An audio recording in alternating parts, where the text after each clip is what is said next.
800.000 euros es el presupuesto con el que el Gobierno de Extremadura va a promocionar el turismo gastronómico de la región.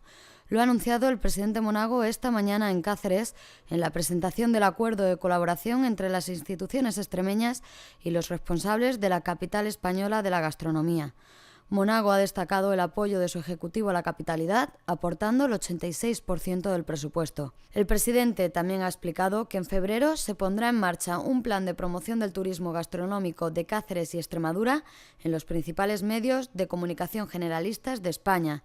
A ellos se destinarán 255.000 euros, que se suman a los 500.000 ya comprometidos por el Gobierno de Extremadura.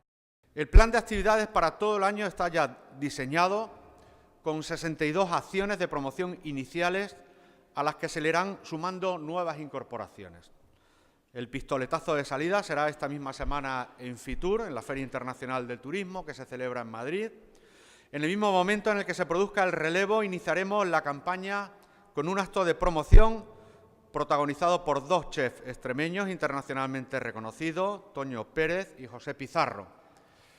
Otra de las acciones con las que vamos a posicionarnos a nivel nacional como capital gastronómica será Cáceres te pone el delantal.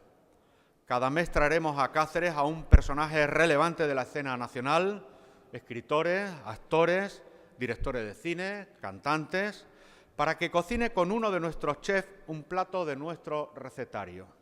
Monago ha explicado que el reto con la capitalidad es que Cáceres supere los 300.000 turistas en 2015 y pasar de los 53 millones de euros que dejaron los turistas de forma directa en la ciudad en 2014 a 60 millones de euros.